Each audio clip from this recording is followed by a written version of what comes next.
In the early 1990s, there was a British supercar so fast that, for a brief and genuinely absurd period of time, no police force in the world had a single vehicle capable of legally catching it if it decided to run 217 miles an hour, verified by independent witnesses standing right there with stopwatches at Nardo, in a car built by the same company that made the sedate saloon your grandfather probably drove to church.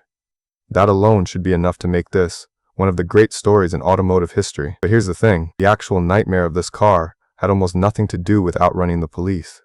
The real scandal, the one that very few people fully understand even today, involves Jaguar's own richest, most loyal customers ending up in court against Jaguar itself, fighting not to get the car they'd already paid for, but to get out of buying it at all.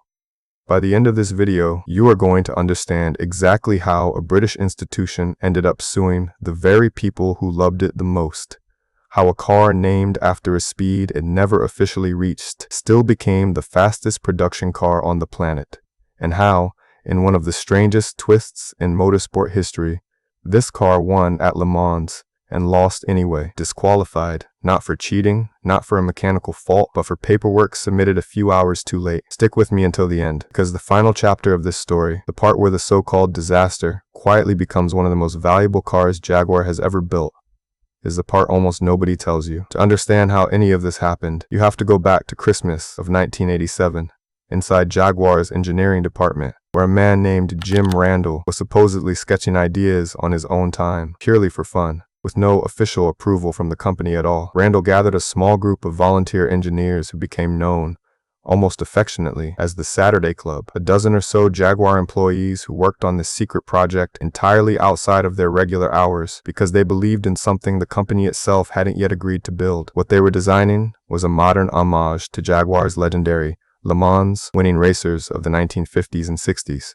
a mid-engined, all-wheel drive, V12-powered monster with four-wheel steering, built loosely under the framework of the old Group B racing regulations. They called it the XJ220, and that number wasn't decoration. It was a target, 220 miles an hour, a figure that in 1987 sounded less like a specification and more like science fiction. The engine itself was almost a piece of hidden Jaguar history in its own right, a 6.2-liter, 48-valve V12, originally designed years earlier by Jaguar's own legendary engine man, Walter Hassan, and left sitting largely unused until Randall's volunteers dusted it off and built a car around it.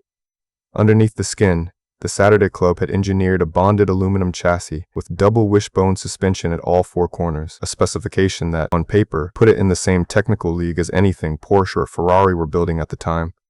Except this one had been designed almost entirely off the clock, by people who technically weren't even supposed to be doing it yet. The concept car very nearly didn't make it to its own unveiling, days before the 1988 Birmingham Motor Show. The prototype's V12 engine, one of only 5 examples of that particular unit in existence anywhere in the world, seized completely. Rather than pull the car from the show, Jaguar's exhausted development team pushed it, dead engine and all, onto the stand at 3 in the morning, just hours before the doors opened to the public. It didn't matter. The moment people saw it, they lost their minds. Sitting on the very next stand at that same show was Ferrari's brand new F40, one of the most hyped supercars of the decade, and by most accounts, almost nobody paid it any attention. All anyone wanted to talk about was the low, wide, impossibly futuristic British car with a targa top and a rear deck showing off 12 exposed velocity stacks.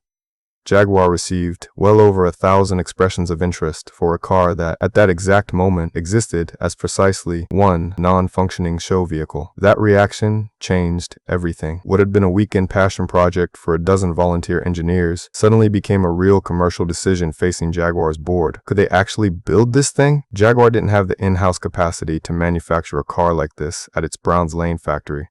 So it turned to Tom Walkinshaw Racing, the motorsport outfit that had already won Le Mans with Jaguar's prototype racers, and together they formed a joint venture called Jaguar Sport to bring the XJ220 to life. In 1989, Jaguar formally announced limited production, and the deposits started rolling in, £50,000 each, non-refundable in the eyes of Jaguar, just to reserve a build slot on a car that, at the time people signed up, still didn't have a finalized engine, a confirmed drivetrain, or even a fixed final price. People paid it anyway. Business owners, celebrities, wealthy enthusiasts on 3 continents, all handing over sums equivalent to a very nice house, based entirely on the promise of that V12, that all-wheel drive system, and that 220-mile-an-hour number. And this is where the story starts to turn, because building the actual car turned out to be an entirely different problem than displaying a concept. Tom Walkinshaw's engineers quickly discovered that the race-derived V12 the show car used was simply too heavy, too complex, and increasingly difficult to certify against tightening emissions regulations for the 1990s. So TWR made a decision that would define the rest of this car's reputation. Before a single customer example had even been delivered, they dropped the V12.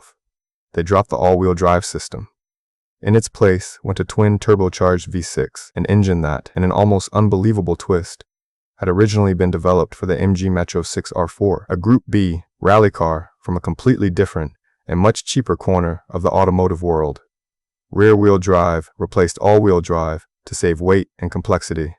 On paper, to a certain kind of car enthusiast, particularly to the many overseas buyers who had signed up dreaming specifically of that howling, naturally aspirated V12, this felt like a betrayal. It didn't matter how sophisticated the replacement engine actually was, and it genuinely was sophisticated. What mattered was that the car people thought they were buying, the one they'd handed over £50,000 to reserve, no longer existed. If that had been the only problem, this might still have worked out. But then came the price. The originally advertised figure for the XJ220 sat somewhere around £290,000 before tax. By the time production cars actually started reaching customers in 1992, the price had climbed to nearly £500,000, an increase that left more than a few option holders feeling as though the ground had shifted beneath them twice over, once on the engine, once on the money, and then, almost as if the universe wanted to make absolutely sure this launch would be remembered as chaotic, the entire global economy fell into recession right as deliveries began. Classic and exotic car values, which had been soaring through the wild, speculative boom of the late 1980s, collapsed almost overnight. It wasn't just the XJ220 either.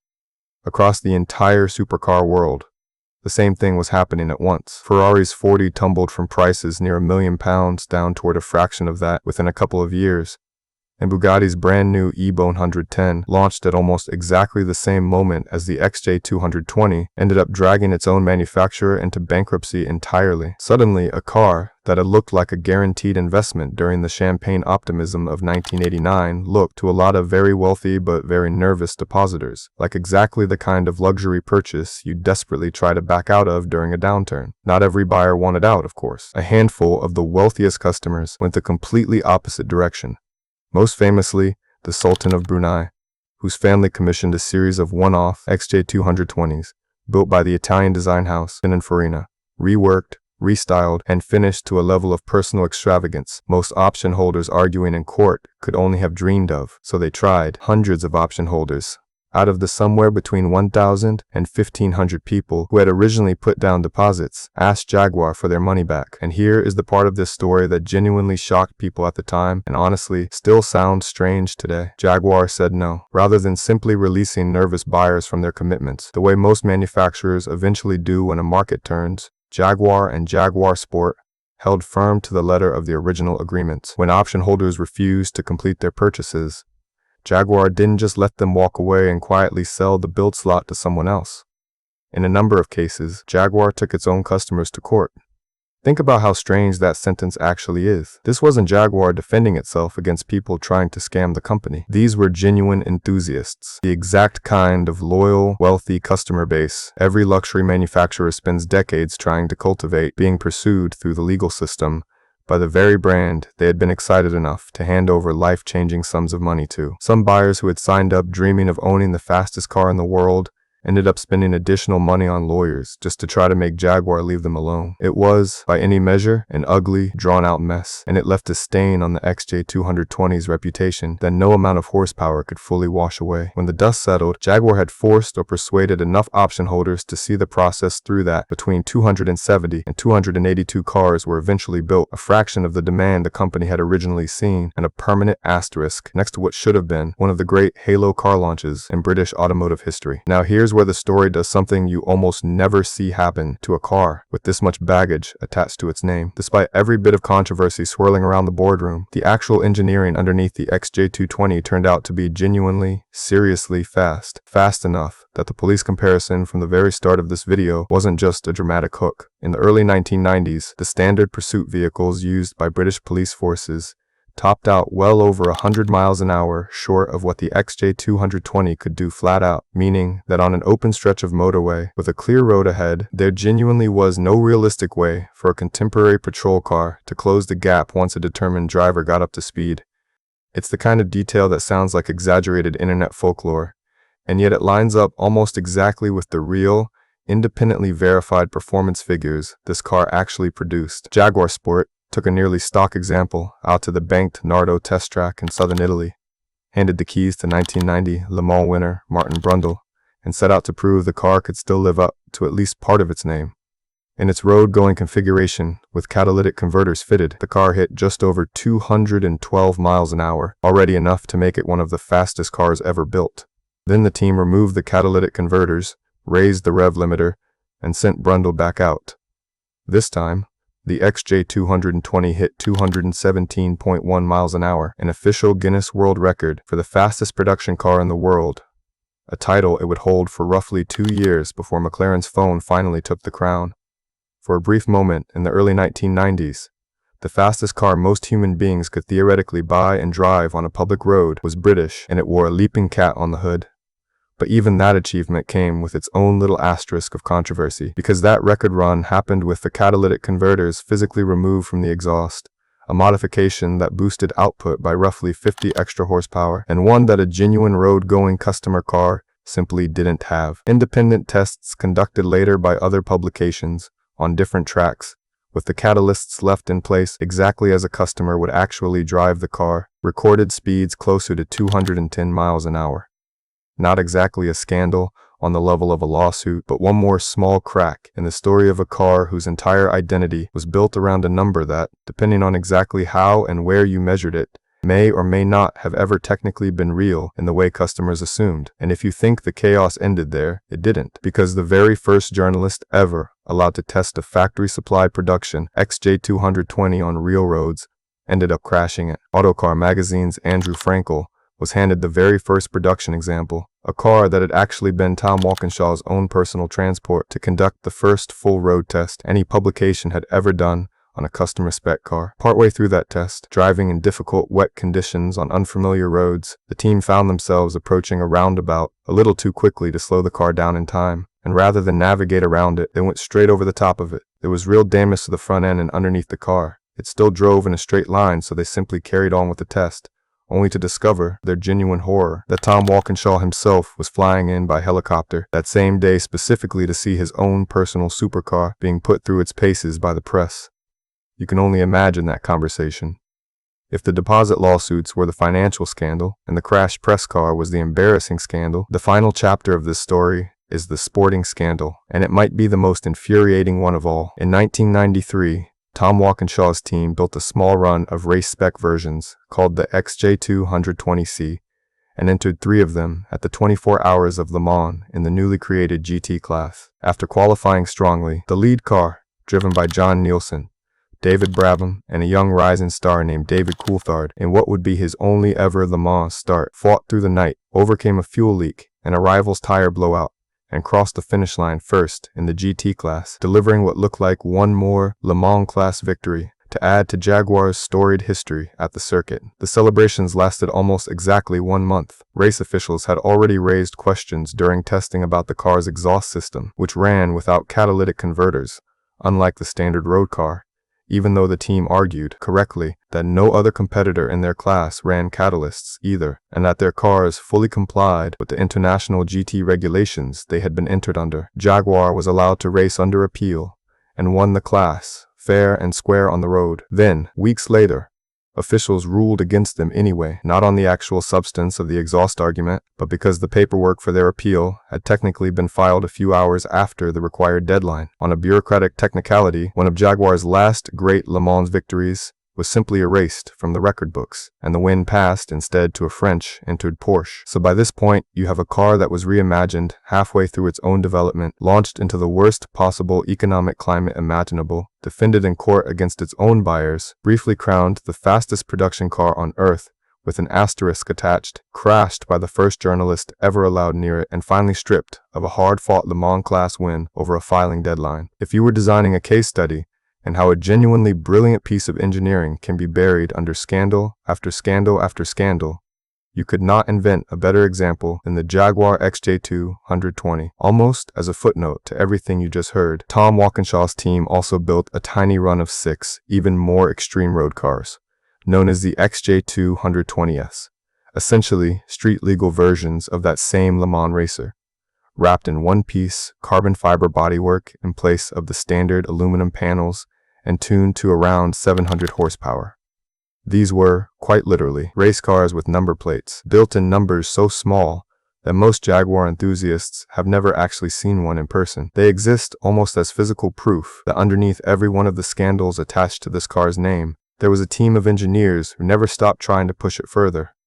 Court cases and bad headlines or not, and yet, here's the twist, the part of this story that took decades to actually play out. Every single controversy attached to this car, the lawsuits, the recession, the crash, the disqualification, none of it changed. The fact that underneath all that noise was a genuinely extraordinary piece of engineering, an aluminum honeycomb chassis, lighter than Jaguar's own regular saloon car of the era, a twin-turbo V6 producing over 500 horsepower in a package that could out-accelerate almost anything else on the road at the time. A Nürburgring lap time in 1991 that was, by Jaguar's own account, faster than any production car had ever managed before it. For years after launch, the XJ220's reputation was so damaged by everything you just heard that values collapsed dramatically, with cars that had originally sold for close to £500,000, trading hands for a small fraction of that figure through most of the 1990s and 2000s. But slowly, as the scandal faded from memory and people actually started driving and appreciating what the engineering underneath the controversy could really do, values began climbing back. Today, a well-preserved XJ220 comfortably commands several £100,000, and specialists like Don Law, the man now recognized as the world's foremost authority on the model, keep a small fleet of them running and racing at events like Goodwood. Decades after the lawsuits were settled, and the depositors either walked away or drove off in the car of their dreams. So the next time somebody tells you the Jaguar XJ220 was a disaster, a scandal, or a nightmare, you can tell them they're not exactly wrong, but they're only telling about a third of the story. Yes, it was a nightmare for the buyers who got sued for wanting their money back. Yes, it was a nightmare for the journalist who put it into a roundabout on day one. Yes, it was a nightmare for a young David Coulthard who won Le Mans in this car and then watched that victory disappear on a technicality before he'd even finished celebrating it. But underneath every single one of those nightmares was one of the most genuinely capable, genuinely fast, genuinely important British cars ever built. A car so quick that for a couple of years it really was, in its own strange and controversial way, the fastest thing you could legally buy on 4 wheels. If this story surprised you even half as much as it surprised me putting it together, stick around, because there is another British supercar from this exact same era, one built by an even smaller company with an even wilder story. And once you hear what happened to it, you'll understand exactly why the 1990s produced some of the strangest supercar stories in automotive history.